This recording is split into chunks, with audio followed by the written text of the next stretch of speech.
నమస్కారం, నా పేరు ఎస్టిపి కోదండపాణి. మన సంస్కృత పాఠాలు ఛానల్కి స్వాగతం.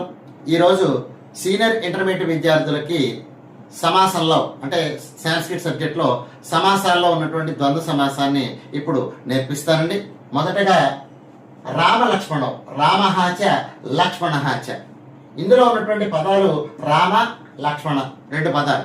ఈ రెండింటిని కలిపినప్పుడు రామ లక్ష్మణం అని చెప్పుకోవాలి. ఇది ద్వివచనంలో చెప్పుకోవాలి. దీనికి సూత్రం ఏమిటి అంటే ఉభయ పదార్థ ప్రధాన ద్వంద్వ.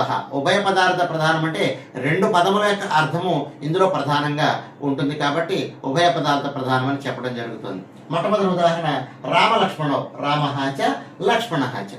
తర్వాత కంస కృష్ణం, కంసహాచ కృష్ణహాచ అంటే కంసుడు మరియు కృష్ణుడు. తర్వాత శివ కేశవం, శివహాచ కేశవహాచ అంటే శివుడు మరియు కేశవుడు అంటే విష్ణుమూర్తి.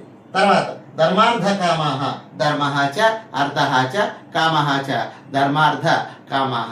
మళ్ళా ఒక్క మాట ఉదాహరణలు చదువుతాను చూడండి. రామ లక్ష్మణౌ, రామహాచ లక్ష్మణహాచ. కంస కృష్ణౌ, కంసహాచ కృష్ణహాచ. శివ కేశవౌ, శివహాచ కేశవహాచ. ధర్మార్థ కామాహ, ధర్మహాచ అర్థహాచ కామహాచ. అంటే సమాస పదం ఇది కనుక ఇచ్చినట్లయితే దీనికి ఈ విగ్రహ వాక్యాన్ని రాసి సమాసం పేరు కూడా రాయవలసి ఉంటుంది. ఇలా కనుక రాసినట్లయితే దీనికి 2 మార్కులు ఉంటాయి.